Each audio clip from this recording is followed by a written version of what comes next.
dan merenungkan firman Tuhan, kita meminta pertolongan dari Tuhan. Mari kita berdoa. Tuhan, saat ini kami datang menghadap hadirat-Mu, memohon di dalam kerendahan hati dan ketidaklayakan kami, supaya kiranya Engkau boleh berkenan, beranugerah kepada kami, boleh memberikan kepada kami firman-Mu, karena hanya dengan berjumpa dengan firman-Mu, maka kami bisa boleh mengalami pembaharuan hidup.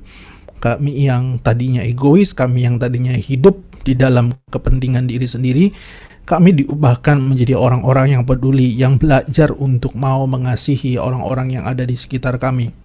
Itu sebabnya sekali lagi kami memohon dengan segala kerendahan hati, berbicaralah, sapalah kami, dan biarlah Roh Kudus memakai firman-Mu untuk menumbuhkan kami. Berkati kami semua, berkati juga hamba-Mu, sucikan, kuduskan, dan pakailah menurut kasih karunia-Mu. Di dalam Kristus Sang Firman yang hidup kami berdoa dan mohon. Amin. Sore teman-teman, Bang Sat akan share screen sebentar.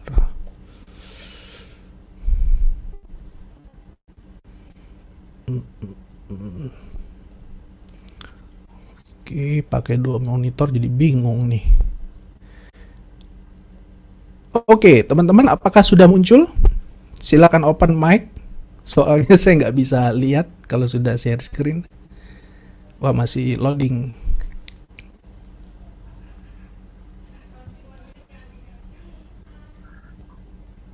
Sudah muncul, teman-teman? Sudah, Bang, sudah. Oke. Sudah, Bang. Tema kita sore hari ini, teman-teman, mengasihi dengan doa. Saya mengajak kita semua untuk membuka Alkitab kita. Mari kita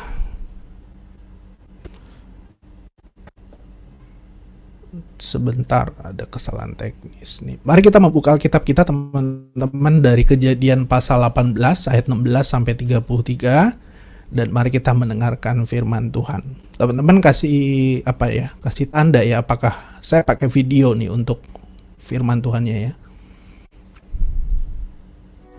Lalu berangkatlah orang-orang itu dari situ dan memandang ke arah Sodom. Dan Abraham berjalan bersama-sama dengan mereka untuk mengantarkan mereka. Berpikirlah Tuhan, apakah aku akan menyembunyikan kepada Abraham apa yang hendak kulakukan ini? Bukankah sesungguhnya Abraham akan menjadi bangsa yang besar serta berkuasa? Dan oleh dia, segala bangsa di atas bumi akan mendapat berkat. Sebab aku telah memilih dia, supaya diperintahkannya kepada anak-anaknya dan kepada keturunannya, supaya tetap hidup menurut jalan yang ditunjukkan Tuhan, dengan melakukan kebenaran dan keadilan, dan supaya Tuhan memenuhi kepada Abraham apa yang dijanjikannya kepadanya. Sesudah itu berfirmanlah Tuhan, sesungguhnya banyak keluh kesah orang tentang Sodom dan Gomora, dan sesungguhnya sangat berat dosanya. Baiklah, aku turun untuk melihat apakah benar-benar mereka telah berkelakuan seperti keluh kesah orang yang telah sampai kepadaku atau tidak. Aku hendak mengetahuinya. Lalu berpalinglah orang-orang itu dari situ dan berjalan ke Sodom. Tetapi Abraham masih tetap berdiri di hadapan Tuhan.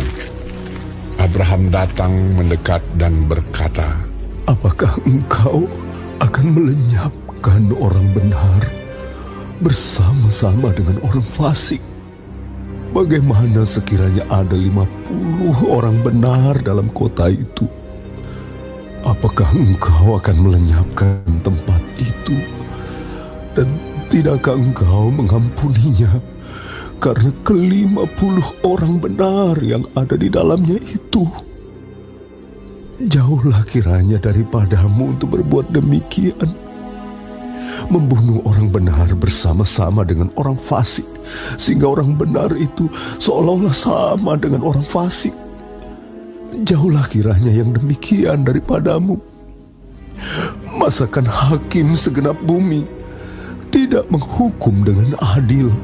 Tuhan berfirman, jika ku dapati 50 orang benar dalam kota Sodom, aku akan mengampuni seluruh tempat itu karena mereka.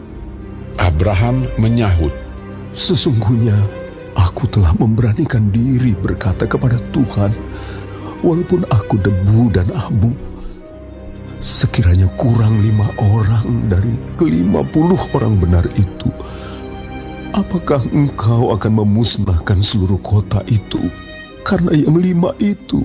Firman-Nya, Aku tidak memusnahkannya jika kudapati 45 di sana. lagi Abraham melanjutkan perkataannya kepadanya. Sekiranya 40 didapati di sana, Firman-Nya, Aku tidak akan berbuat demikian karena yang 40 itu. katanya, janganlah kiranya Tuhan murka kalau aku berkata sekali lagi, sekiranya 30 didapati di sana. Firman-Nya, Aku tidak akan berbuat demikian jika kudapati 30 di sana. katanya, Sesungguhnya aku telah memberanikan diri berkata kepada Tuhan, sekiranya 20 didapati di sana. Firman-Nya, Aku tidak akan memusnahkannya karena yang 20 itu. katanya, Janganlah kiranya Tuhan murka kalau aku berkata lagi sekali ini saja, sekiranya 10 didapati di sana. Firman-Nya, Aku tidak akan memusnahkannya karena yang 10 itu. lalu pergilah Tuhan setelah ia selesai berfirman kepada Abraham, dan kembalilah Abraham ke tempat tinggalnya. Ya, demikian firman Tuhan. Ya. Oke, teman-teman, kita akan terima demikian firman Tuhan. Saya mikir-mikir waktu persiapan kalau saya yang bacain tuh nggak sedramatis tadi ya. Jadi terima kasih lah untuk teknologi dan orang-orang yang melayani melalui media. Saya tinggal download di YouTube, ganti slide dan segala macam, jadilah seperti tadi. Nah teman-teman, tema kita sore hari ini sekali lagi mengasihi dengan doa. Nah bicara tentang doa teman-teman, saya pernah mendengar atau membaca begitu ya, satu cerita yang menarik tentang doa gitu ya, dikisahkan teman-teman dalam sebuah penghakiman ilahi begitu ya. Ada seorang pendeta teman-teman yang komplain kepada malaikat karena malaikat menempatkan pendeta ini teman-teman tidak masuk surga melainkan masuk neraka. Nah, antrian setelah si pendeta ini adalah seorang sopir Metro Mini yang sebenarnya tinggalnya tuh nggak jauh dari rumah si pendeta gitu ya. Jadi si pendeta ini tahu betul bahwa supir Metro Mini ini kerjaannya tukang mabuk teman-teman, ngomongnya juga kotor, kasar begitu ya. Lalu kemudian dia waktu nyetir Metro Mini, semoga teman-teman tahu Metro Mini ya, bus mungkin sekarang sudah tidak banyak begitu ya di Jakarta begitu ya. Dia kalau nyetir Metro Mini teman-teman itu ugal-ugalan dan bikin semua penumpang itu ketakutan minta ampun. Jadi pendeta ini tahu betul teman-teman, sebenarnya si si supir Metro Mini ini udah pasti bakal jadi temennya dia di neraka. Tapi tiba-tiba teman-teman, sang malaikat itu justru mempersilahkan si sopir Metro Mini ini masuk surga begitu ya. Jadi melihat hal ini teman-teman, si pendeta ini komplain, dia marah betul teman-teman, dia marah besar, dia datangin tuh malaikat teman-teman. Kemudian dia ngomong sama malaikat begini, malaikat ini gimana, kayaknya ada kesalahan data ini gitu ya. Masa saya sudah puluhan tahun melayani engkau, saya khotbah, saya mengajar firman, saya memperhatikan jemaat gitu ya, saya malah masuk neraka. Sebaliknya begitu ya, itu tetangga saya tuh, saya tahu betul hidupnya seperti apa, dia tuh nggak pantas masuk surga, tapi malah kamu mempersilahkan dia untuk masuk surga gitu ya. Jadi teman-teman bayangin ini kayak antri sembako berkilo-kilometer, tapi kemudian ada ketidakadilan begitu. Jadi marahnya minta ampun sang pendeta ini. Nah tiba-tiba teman-teman, si malaikat itu dengan tenang menjawab komplain dari si pendeta. Sabar bos, sabar gitu ya. Kamu tahu kenapa kamu masuk neraka gitu ya. Lalu si malaikat ini menjelaskan gitu ya alasan kenapa si pendeta ini masuk neraka, sebaliknya si supir Metro Mini itu masuk surga. Bener gitu ya, kamu berpuluh-puluh tahun melayani Tuhan, kamu berkhotbah, tapi kamu tahu gak gitu ya, waktu kamu khotbah begitu ya, banyak jemaat itu ketiduran karena males denger khotbah kamu gitu ya. Jadi di rumah Tuhan yang harusnya hidup orang tuh holy begitu ya, kudus, tapi mereka malah tidur, malah bikin dosa begitu ya. Itu sebabnya kenapa kamu masuk neraka gitu ya. Lalu kemudian oh gitu begitu ya. Lalu malaikat itu kemudian menjelaskan kenapa si supir Metro Mini itu masuk surga. Dan kamu tahu kenapa supir Metro Mini itu masuk surga? Karena selama dia hidup, khususnya waktu dia nyetir ugal-ugalan begitu ya, banyak orang yang jadi penumpang gitu ya di Metro Mini tempat waktu dia nyetir begitu ya. Ketika dia nyetir ugal-ugalan gitu ya, serodok sana sini dan bahaya sekali begitu ya. Itu membuat para penumpang ketakutan, dan para penumpang itu seketika itu juga pada datang kepada Tuhan, mereka berdoa meminta supaya diberikan keselamatan. Jadi meskipun hidupnya berantakan, tetapi si supir Metro Mini ini berhasil membuat banyak orang dekat pada Tuhan, gitu ya. Teman-teman, ini tentu saja cuma cerita, ini jokes begitu ya. Tapi apa yang saya mau ceritakan dari jokes ini, teman-teman, kalau kita mau jujur begitu ya, bicara tentang doa, seringkali apa yang mendorong kita untuk berdoa, teman-teman, itu sebenarnya kebutuhan diri kita. Ketika kita sedang terjepit, kita sedang ada dalam pergumulan masalah begitu ya, kita sedang ada dalam kehidupan yang terancam begitu ya, kita datang sama Tuhan. Jadi teman-teman, seringkali yang mendrive kita untuk berdoa itu ya kebutuhan diri kita. Kita harus mengakui dan kita harus secara jujur mengatakan, teman-teman, bahwa apa-apa tuh kayaknya hidup saya tuh tentang saya begitu ya. Apa-apa gue. Nah, teman-teman, KRPD kita yang lalu itu bicara bagaimana kita harus tinggal dalam doa. Kita harus memiliki kehidupan doa yang sehat, yang dinamis begitu ya. Nah, teman-teman, Bang Saat mau mengatakan di satu sisi ini sebenarnya sesuatu yang bagus. Tetapi kita perlu evaluasi, teman-teman. Jangan-jangan kehidupan doa kita, begitu kita mengevaluasi begitu ya, kita bisa mendapati sebenarnya apa sih yang menggerakkan kita untuk berdoa, untuk tinggal dalam doa. Jangan-jangan kepentingan diri sendiri, teman-teman. Nah, kalau seperti itu bagi saya, teman-teman, ada something yang wrong begitu ya. Walaupun sebenarnya tidak salah kita berdoa untuk kebutuhan kita begitu ya. Dalam doa Bapa Kami, Yesus mengajarkan, mintalah makanan, berilah kami makanan kami yang secukupnya. Itu bicara tentang kebutuhan kita, our needs, teman-teman. Tapi kalau setiap doa kita itu hanya diwarnai dengan kepentingan kita, kebutuhan kita, masalah kita, apa yang kita inginkan, apa yang kita harapkan, saya kira, teman-teman, ada sesuatu yang salah di sini. Kita harus belajar memahami, teman-teman, bahwa kehidupan doa yang sehat dan dinamis itu tidak harus dan tidak melulu didrive sama kebutuhan dan kepentingan kita. Nah, teman-teman, kisah yang tadi kita baca itu cerita tentang Abraham. Itu ya, Abraham yang berdoa syafaat bagi Sodom dan Gomora. Teman-teman, ini menjadi menarik. Kenapa? Karena banyak ahli mengatakan bahwa cerita ini sebenarnya merupakan sebuah latihan begitu ya. Jadi penulis kitab Kejadian, Musa, teman-teman, itu menuliskan bagian ini karena sebenarnya Musa ingin memberitahu para pembaca bahwa di dalam kisah ini Tuhan sedang melatih Abraham gitu ya. Sedang melatih Abraham untuk satu kehendak atau satu panggilan Tuhan di dalam dirinya. Teman-teman, di Kejadian pasal 17 ayat yang kelima, teman-teman, di situ Tuhan mengganti nama Abram menjadi Abraham, yang secara literal Abraham artinya adalah father of many nations gitu ya, bapa bagi banyak bangsa. Nah, dalam dunia kuno, teman-teman, nama itu sebenarnya bukan sembarang nama. Begitu ya, kalau kita punya nama kayak saya Sahat, Dinda, Harry, dan segala macam, saya nggak tahu apakah waktu orang tua kita memberikan nama ada satu kerinduan atau doa di balik pemberian nama itu. Saya nggak tahu ya, walaupun teman-teman banyak orang kasih nama ya supaya keren aja namanya begitu ya. Tetapi di dalam dunia Alkitab, dunia kuno, teman-teman, nama itu bukan sembarang nama. Jadi ketika Tuhan memberikan nama Abraham yang secara literal artinya bapa bagi banyak bangsa, itu artinya Tuhan menghendaki lewat hidup Abraham gitu ya. Abraham benar-benar jadi bapak bagi banyak bangsa. Dia menjadi berkat bagi banyak bangsa. Nah, masalahnya apa, teman-teman? Masalahnya sampai saat itu gitu ya, sampai kejadian pasal 18 tadi begitu ya, ayat yang ke-17, belum ada suatu kondisi yang membuat Abraham itu bisa menghidupi namanya itu.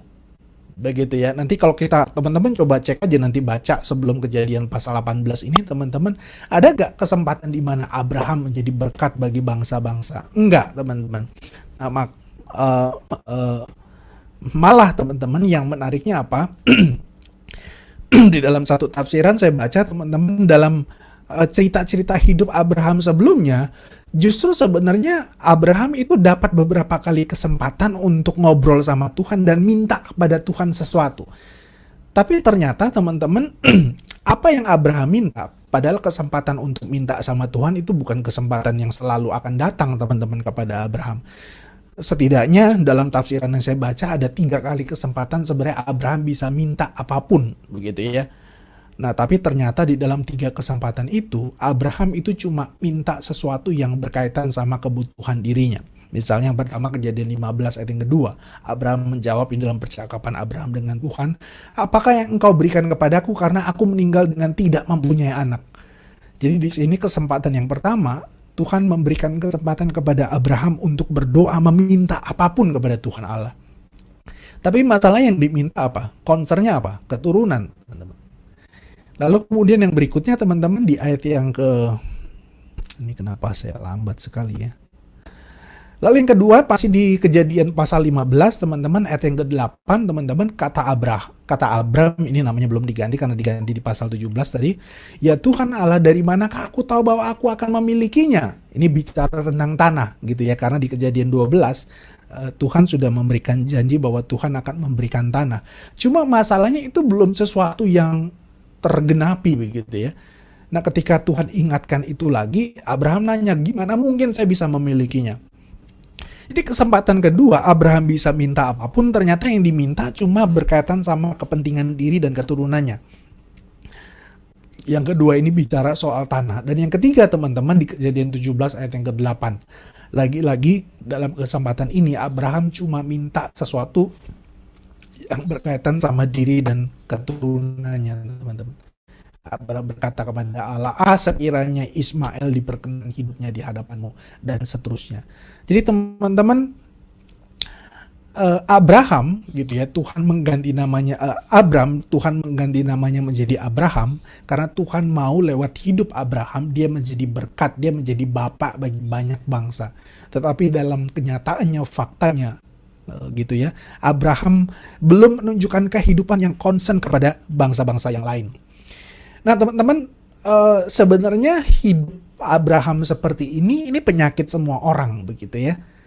Kita secara alami, teman-teman, secara bawaan dari sana begitu ya, karena kita manusia berdosa, kita memang cuma concern, kita cuma mikirin diri kita dan segala kebutuhan kita. Termasuk berkaitan sama doa gitu ya, seperti yang di depan tadi Bang Sahat coba kasih pengantar.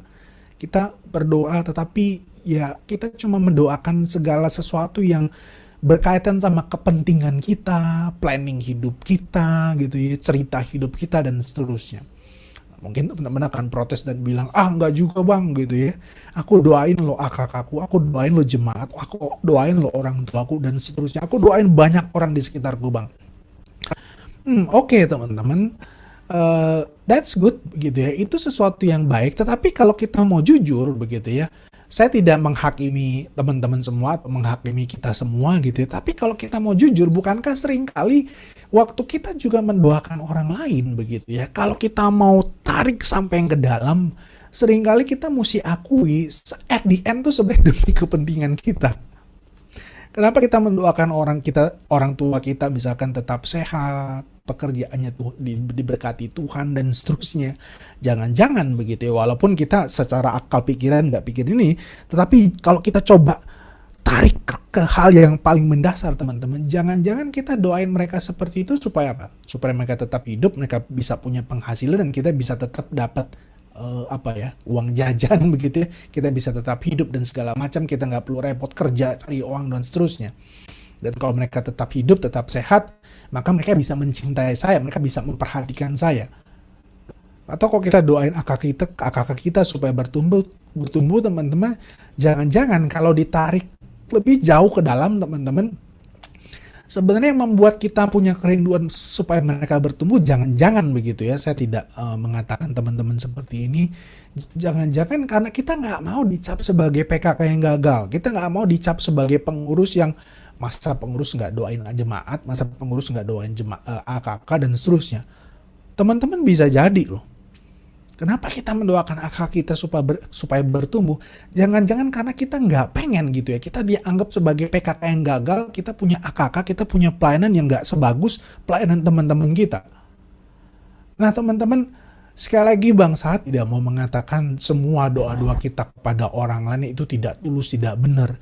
Tapi kalau kita mau hidup jujur di hadapan Tuhan begitu ya, bukankah seringkali seluruh perhatian kita, bentuk-bentuk caring kita begitu ya, termasuk lewat doa begitu ya, kalau kita coba tarik lebih dalam teman-teman, jangan-jangan bisa jadi semuanya demi kepentingan kita. Saya sih berharap tidak seperti itu. Mohon maaf memotong Bang, ini slide-nya masih slide yang pertama tadi Bang, mengasihi dengan doa. Apakah ini sudah? Sudah di ini Bang, ayat. Ini yang 3 ayat ya?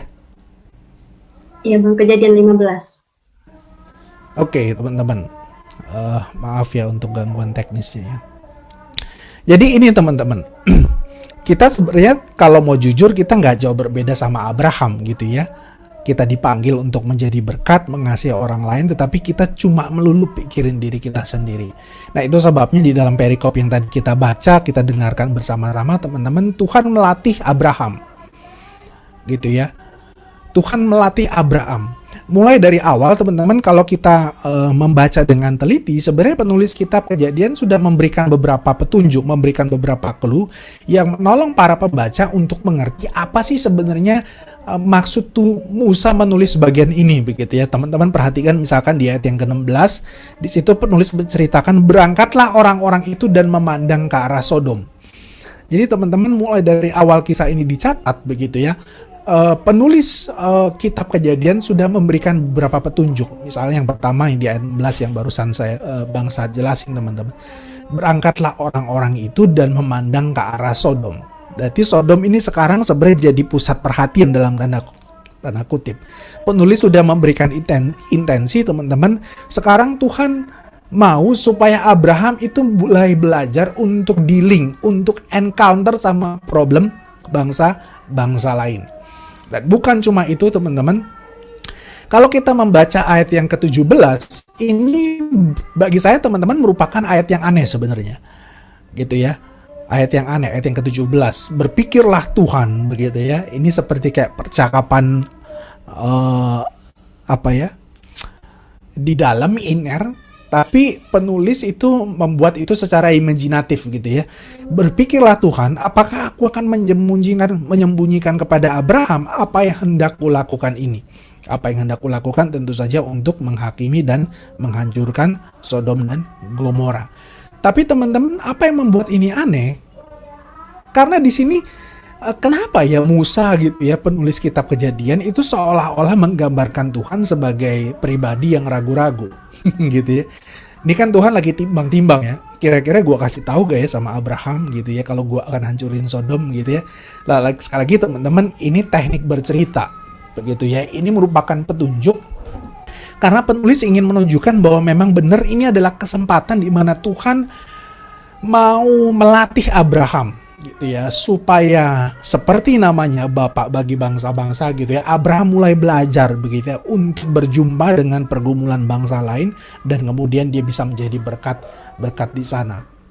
Singkat cerita teman-teman, di ayat yang ke-20 sampai 21 teman-teman, kemudian Tuhan memberitahukan kepada Abraham bahwa dia hendak menghukum Sodom dan Gomora atas kejahatan mereka. Lah Bang, bukannya ayat itu baru bilang bahwa Tuhan mau menyelidiki? Ya teman-teman, Tuhan kan maha tahu begitu ya. Itu sekali lagi merupakan kata-kata naratif teman-teman. Sebenarnya dari situ kita bisa mengetahui bahwa Tuhan sudah berketetapan untuk menghancurkan Sodom dan Gomora. Lagi teman-teman, ini menunjukkan satu hal yang penting yang kita mesti notice begitu di dalam narasi ini. Nah teman-teman, kalau kita perhatikan ayat yang ke-22, ini menjadi satu hal yang menarik begitu ya. Menarik di situ diceritakan ketika di ayat 16 gitu ya, orang-orang itu sudah menghadapkan pandangan mereka kepada Sodom gitu ya. Di ayat yang ke-22, berpalinglah orang-orang itu menuju ke Sodom dan Gomora. Tetapi menarik begitu ya, Alkitab, teman-teman kalau dengar atau baca kata tetapi begitu ya, kita mesti notice ada satu hal penting yang mau diceritakan di sana. Jadi ketika orang-orang itu pergi menuju kepada Sodom, mereka berpaling, Alkitab mencatat teman-teman, tetapi Abraham masih berdiri di hadapan Tuhan. Gitu ya. Nah teman-teman, ini menunjukkan satu hal yang penting, artinya apa? Jadi ketika Tuhan sudah mengatakan kepada Abraham gitu ya, gue bakal hancurin di Sodom. Nah, singkat cerita dalam percakapan itu teman-teman mungkin Abraham sedikit terbelalak. Hah? Mau dihancurin begitu ya? Tiba-tiba dua orang... Kalau teman-teman perhatikan di pasal sebelumnya itu kan Abraham ketemu dengan 3 orang. 2 orang para penafsir mengatakan itu malaikat dan orang yang ketiga adalah Tuhan Allah sendiri. Dan ketika 2 orang itu pergi menuju kepada Sodom gitu ya, Abraham itu tetap berdiri di hadapan Tuhan. Teman-teman kalau saya bayangin kenapa Abraham gak ikut 2 orang itu begitu ya. Karena di sini teman-teman kalau kita mencoba memahami gitu ya apa yang dipikirkan Abraham, nampaknya Abraham sudah mulai wah kok begini begitu ya, karena Tuhan mau hancurkan Sodom dan seterusnya. Teman-teman jangan lupa, begitu mendengar kata Sodom dan Gomora, Abraham pasti langsung keinget sama siapa teman-teman? Sama keponakannya yaitu Lot. Di pasal 13 teman-teman, ketika terjadi pertengkaran antara gembala Abraham dengan Lot, akhirnya Abraham mempersilahkan, ya udah lu pilih tempat lu di mana begitu ya. Lalu Lot memilih apa? Sodom. Nah sampai di sini menarik teman-teman ya. Ketika Tuhan mau melatih Abraham supaya dia mulai concern gitu ya untuk memikirkan problem bangsa lain gitu ya. Dan bangsa pertama yang Tuhan pakai untuk melatih Abraham adalah Sodom dan Gomora. Tuhan tahu betul di situ ada Lot, keponakannya dari Abraham. Nah, teman-teman, sampai di sini menarik ya. Kalau kita belum pernah baca kitab Kejadian secara utuh, kita pernah kepikir gak begitu ya? Di pasal 13 ketika Lot memilih Sodom begitu ya. Kira-kira kenapa dia mesti pilih Sodom gitu ya? Apa sebenarnya situasi yang hendak Tuhan rencanakan, rancang, kenapa Lot malah pilih Sodom? Nah teman-teman, ternyata di pasal 18 kita tahu ternyata kota Sodom adalah kota yang Tuhan mau pakai dalam tanda kutip untuk melatih Abraham supaya Abraham bisa menghidupi namanya. Tuhan tahu di situ ada Lot. Pasti Abraham concern sama Lot ponakannya. Nah teman-teman, sampai di sini entah gimana begitu ya. Saya belajar satu refleksi begini teman-teman. Kita seringkali dalam kehidupan tuh melihat kehidupan tuh secara acak gitu ya, scattered. Kok saya bisa di sini, nanti umur segini saya kok bisa mengalami ini, begitu ya, dan seterusnya teman-teman. Tapi di dalam terang firman Tuhan, khususnya di dalam kisah Abraham menaikkan 2 syafatnya untuk Sodom di bagian ini teman-teman, saya melihat benar ya yang Paulus katakan di Roma 8 ya, segala sesuatu Tuhan turut bekerja dalam segala sesuatu untuk mendatangkan kebaikan supaya kehendak dan rencananya genap. Dulu dia pernah tengkar sama ponakannya begitu, sampai ponakannya yaudah gue di sini aja begitu ya.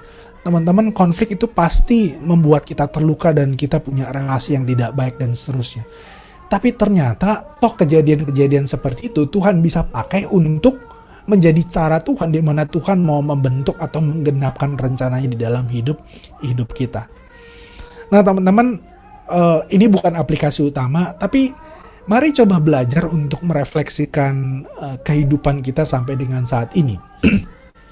Kadang-kadang kita berpikir segala peristiwa yang kita alami teman-teman itu merupakan peristiwa yang terpisah yang gak punya makna apa-apa. Saya gak tahu pengalaman hidup teman-teman seperti apa. Ya mungkin banyak dari kita mengalami kehidupan yang tidak lurus-lurus aja gitu ya. Bahkan kadang-kadang mengalami jatuh bangun, kesakitan, perpisahan, dan seterusnya. Tapi dalam terang firman Tuhan dari bagian ini teman-teman, saya diingatkan begitu ya, kalau semua kejadian dalam hidup kita itu sebenarnya Tuhan bisa pakai karena mungkin gitu ya, satu waktu nanti Tuhan mau melatih kita, Tuhan mau membimbing kita kepada satu proses di mana kita bisa menghidupi apa yang menjadi panggilan Tuhan di dalam hidup kita. Jadi mungkin kalau tidak ada perpisahan itu, begitu ya, kalau waktu itu Abraham tidak bertengkar sama Lot dan kemudian Lot nggak pilih Sodom, ya mungkin kejadian 18 ini nggak seperti ini ceritanya, begitu ya. Tuhan bisa pakai cara yang lain tentu saja teman-teman. Tapi di sini saya melihat yang menarik ya, Tuhan bisa pakai kejadian apapun gitu ya.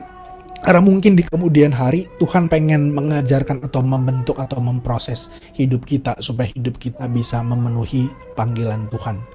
Nah teman-teman, ini satu kebenaran yang indah yang saya pikir kita juga perlu mengerti begitu ya di dalam bagian ini.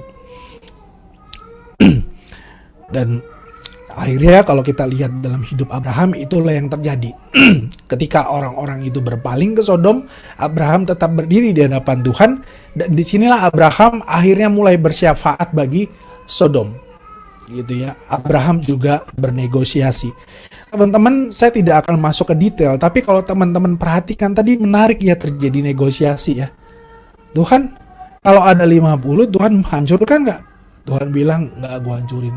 Oh, gitu. Sorry nih ya Tuhan, ya, bukan gue kurang ajar nih Tuhan gitu ya. Kalau pakai bahasa sehari-hari teman-teman. Kalau kurang 5 orang, jadi 45 gimana? Tuhan tetap hancurin? Tuhan bilang, aku tidak akan menghancurkan. Oh gitu ya. Oke Tuhan, sekali lagi nih, saya minta maaf gitu ya. Oh teman-teman, kalau baca kalimat-kalimat Abraham, sebenarnya kita mesti tahu bahwa apa yang Abraham katakan itu sebenarnya kata-kata yang berani banget dalam tanda kutip ya. Teman-teman, ini Abraham bukan ngomong sama seorang pedagang sapi begitu ya, yang nego harga dan seterusnya. Abraham sedang ngomong sama Tuhan semesta langit. Jadi kalian kebayang nggak gitu ya, kalau sampai kita kurang ajar, ya udah habis hidup kita. Teman-teman, nangkep poin saya gak teman-teman? Ketika Tuhan melatih Abraham dengan memperhadapkan Sodom, akhirnya Abraham tuh sampai bahkan berani bersyafaat sampai sebegitunya begitu ya. Abraham sampai ngomong sama gini, lu kan hakim semesta langit, masa sih bakal mengadili dengan tidak adil? Wah teman-teman, bagi saya kalau saya jadi Tuhan, kurang ajar banget sih Abraham. Tapi itulah teman-teman yang Abraham lakukan gitu ya, dalam rangka bersyafaat bagi Sodom dan Gomora.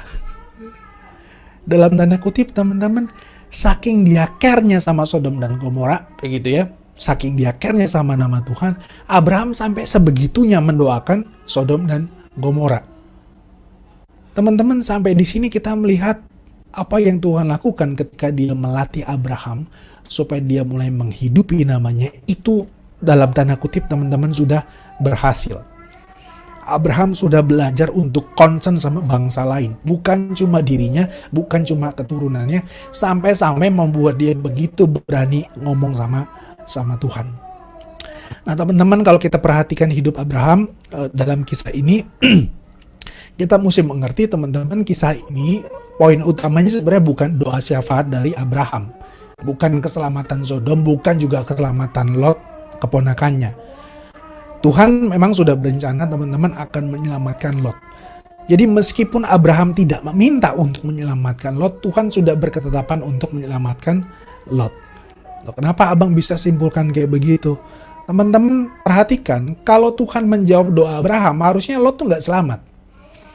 Karena kan Abraham minta apa?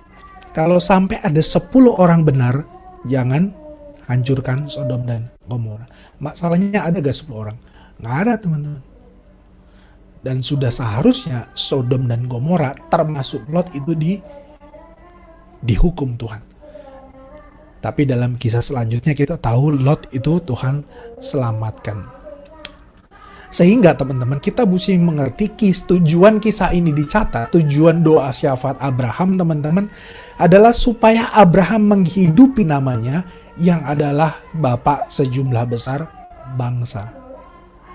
Nah teman-teman, saya pikir ini sebuah bagian yang sederhana, tapi bangsa pikir ini sesuatu yang menarik untuk kita bisa pelajari, kita mengerti, dan kita hidupi.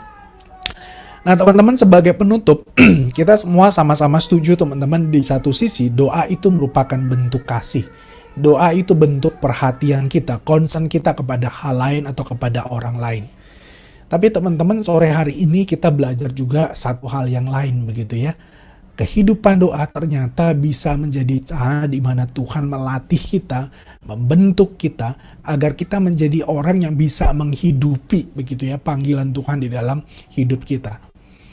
Teman-teman, saya mau mengatakan begini, tidak ada satupun orang Kristen yang dipanggil untuk hidup bagi dirinya sendiri.